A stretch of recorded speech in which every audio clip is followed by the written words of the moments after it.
Malacca ஜலசந்தி தெற்கு அந்தமான் ஒட்டிய வங்கக்கடலில் குறைந்த காற்றழுத்த தாழ்வு பகுதி உருவானது. வருகிற 24ஆம் தேதி காற்றழுத்த தாழ்வு மண்டலமாக தீவிரமடையும் என வானிலை ஆய்வு மையம் தெரிவித்துள்ளது. தமிழகத்தில் குமரி, நெல்லை, தூத்துக்குடி, தென்காசி உள்ளிட்ட 11 மாவட்டங்களில் கனமழைக்கு வாய்ப்புள்ளதாக வானிலை ஆய்வு மையம் அறிவித்துள்ளது. ராமநாதபுரம், புதுக்கோட்டை, தஞ்சை, நாகை, மயிலாடுதுறை, கடலூர், திருவாரூரில் கனமழை பெய்யும் என கணிக்கப்பட்டுள்ளது. தென்னாப்பிரிக்காவின் ஜோஹனஸ்பர்கில் G20 நாடுகளின் உச்சி மாநாடு துவங்கியது. மாநாட்டில் பிரதமர் மோடி உள்ளிட்ட உலக நாடுகளின் தலைவர்கள் பங்கேற்றுள்ளனர்.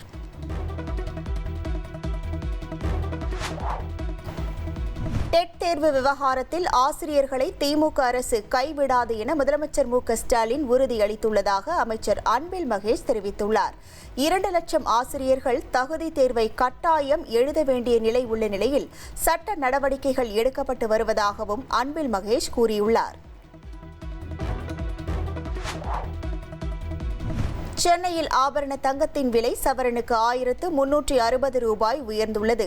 ஒரு சவரன் தங்கம் 93,040 ரூபாய்க்கு விற்பனையாகிறது.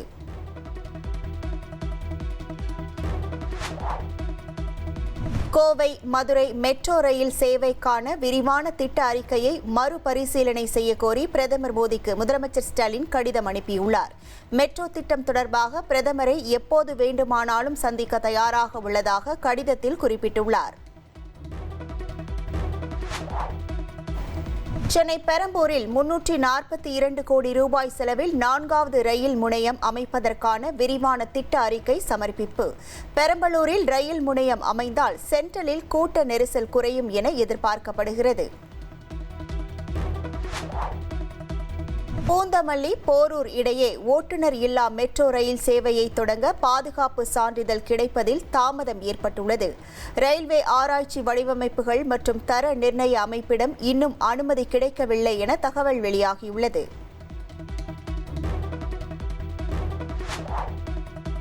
சட்டமன்ற தேர்தல் தொடர்பாக திமுகவுடன் பேச்சுவார்த்தை நடத்த 5 பேர் கொண்ட குழுவை அதிகாரப்பூர்வமாக காங்கிரஸ் அறிவித்தது. காங்கிரஸ் தமிழக பொறுப்பாளர் கிரிஷ் சோடங்கர் தலைமையிலான குழுவில் செல்வ பெருந்தகை உள்ளிட்டோர் இடம்பெற்றுள்ளனர்.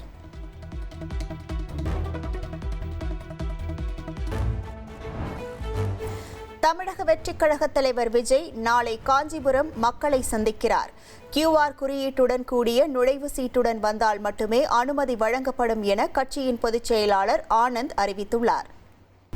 நாம் தமிழர் கட்சி தலைமை ஒருங்கிணைப்பாளர் சீமான் மலை ஏறி மாடு மேய்க்கும் போராட்டத்திற்கு காவல்துறை அனுமதி மறுப்பு நிகழ்ச்சி ஏற்பாட்டாளர்கள், மாடு வளர்ப்போர் என 10க்கும் மேற்பட்டோர் நெல்லை மாவட்ட காவல்துறையால் கைது செய்யப்பட்டுள்ளனர். முதன்மை கல்வி அலுவலர்களின் ஆய்வுக் கூட்டம் டிசம்பர் 5ஆம் தேதி நடைபெறவுள்ளது. காணொலி காட்சி வாயிலாக கூட்டம் நடைபெறும் என பள்ளிக் கல்வி இயக்குநர் அறிவித்துள்ளார். டெல்லியில் விரைவில் 100 இடங்களில் 5 ரூபாய் உணவகம் தொடங்கப்பட உள்ளது. முன்னோட்டமாக முதல் அட்டல் உணவகத்திற்கு டெல்லியில் அடிக்கல் நாட்டப்பட்டுள்ளது.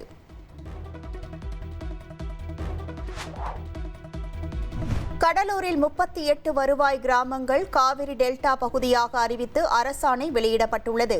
விவசாயிகளின் 15 ஆண்டுகால கோரிக்கையை ஏற்று ஸ்ரீமுஷ்ணம் வட்டத்தில் 38 வருவாய் கிராமங்கள் காவிரி டெல்டா பகுதியாக தமிழக அரசு சேர்த்துள்ளது. நெல்லை மாவட்டம் சேரன் மகாதேவி சுற்றுவட்டார பகுதியில் திடீரென வீசிய சூறைக்காற்று. சுமார் 1.5 லட்சத்திற்கும் மேற்பட்ட வாழைகள் முறிந்து விழுந்து சேதமடைந்ததால் விவசாயிகள் வேதனை. தென்காசி மாவட்டம் சங்கரன் கோவிலில் 10,000த்திற்கும் மேற்பட்ட விசைத்தறி தொழிலாளர்கள் 4வது நாளாக வேலை நிறுத்தத்தில் ஈடுபட்டுள்ளனர். கூலி உயர்வு கேட்டு தொடரும் போராட்டத்தால் தொழிலாளர்களின் வாழ்வாதாரம் பாதிக்கப்பட்டுள்ளது. கொலை வழக்கில் தொடர்புடைய ரவுடி விஜயகுமார் என்பவர் சென்னையில் சுட்டு பிடிக்கப்பட்டார். கைது செய்ய முற்படும் போது காவலரை தாக்கியதால் சுட்டு பிடிப்பு என காவல்துறை விளக்கமளித்துள்ளது. சேலம் மாவட்டம் கருமந்துறை கிராமத்தில் திமுக நிர்வாகி ராஜேந்திரன் துப்பாக்கியால் சுட்டுக் கொல்லப்பட்டார். நிலத்தகராறில் உறவினரால் திமுக நிர்வாகி கொல்லப்பட்டது போலீஸ் விசாரணையில் தெரியவந்துள்ளது. கேரள மாநிலம் கோட்டயத்தில் மதுபோதையில் இயக்கப்பட்ட கார் கட்டுப்பாட்டை இழந்து சாலையோர வீட்டிற்குள் புகுந்து விபத்துக்குள்ளானது. வீட்டின் கேட்டை உடைத்துக் கொண்டு கார் உள்ளே புகுந்த சிசிடிவி காட்சிகள் வெளியாகியுள்ளது.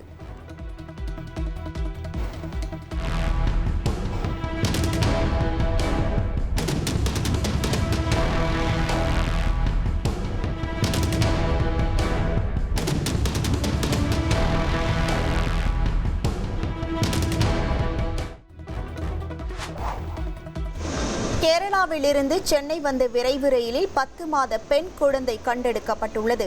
குழந்தையின் பெற்றோர் யார், ரயில் பெட்டிக்குள் குழந்தை வந்தது எப்படி என்பது குறித்து சென்ட்ரல் ரயில்வே போலீசார் விசாரிக்கின்றனர்.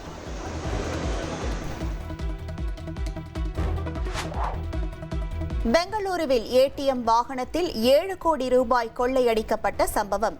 ஆந்திரா மாநிலம் சித்தூரில் சாலையோரம் கிடந்த காலி பணப்பெட்டிகளை போலீசார் கண்டெடுத்துள்ளனர்.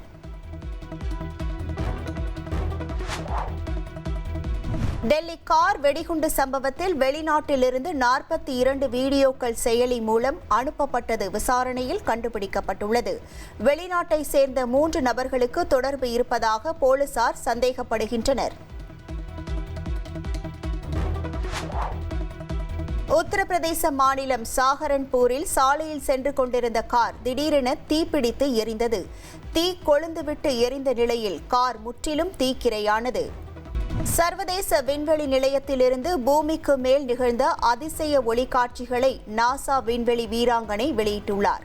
பூமிக்கு மேல் பரப்பில் பச்சை மற்றும் இளஞ்சிவப்பு வண்ணங்களில் ஒளிர்ந்த காட்சிகளை பகிர்ந்துள்ளார். நடிகர் ரஜினிகாந்த், இயக்குனர் ப. ரஞ்சித் இருவரும் சென்னை விமான நிலையத்தில் சந்தித்த புகைப்படம் இணையத்தில் பரவுகிறது. ரஜினி படத்தை இயக்குவதிலிருந்து சுந்தர் சி விலகியதால் கபாலி, காலா படங்களை தொடர்ந்து 3வது முறையாக ப. ரஞ்சித்துடன் ரஜினிகாந்த் இணைவாரா என எதிர்பார்ப்பு எழுந்துள்ளது. அசாம் மாநிலம் கவுஹாத்தி மைதானத்தில் முதல் முறையாக நடைபெறும் டெஸ்ட் போட்டியில் இந்தியா, தென்னாப்பிரிக்கா அணிகள் விளையாடி வருகின்றன. டாஸ் வென்று பேட்டிங் தேர்வு செய்த தென்னாப்பிரிக்கா முதல் இன்னிங்ஸில் 140 ரன்களை கடந்து நிதானமாக ஆடி வருகிறது.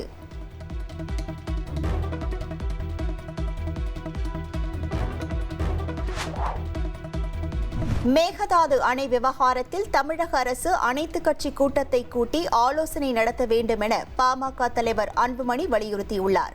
காவிரி விவகாரத்தில் உச்சநீதிமன்றத்தில் சீராய்வு மனு தாக்கல் செய்வது உள்ளிட்ட அனைத்து வாய்ப்புகளையும் தமிழக அரசு ஆராய வேண்டும் என அறிக்கையில் அவர் கூறியுள்ளார். கார்த்திகை மகா தீப திருவிழாவுக்காக திருவண்ணாமலையில் மேற்கொள்ளப்படும் முன்னேற்பாடுகளை மாவட்ட ஆட்சியர் நேரில் ஆய்வு செய்தார். முக்கிய வீதிகளிலும் நடைபெறும் சாலை மற்றும் கால்வாய் அமைக்கும் பணிகளை விரைவில் முடிக்க வேண்டும் என அதிகாரிகளுக்கு உத்தரவிட்டார். இலங்கை முன்னாள் அதிபர் ரணில் விக்ரமசிங்கே மதுரை வருகை தந்துள்ளார். குடும்பத்துடன் மீனாட்சி அம்மன் கோவிலில் சுவாமி தரிசனம் செய்தார்.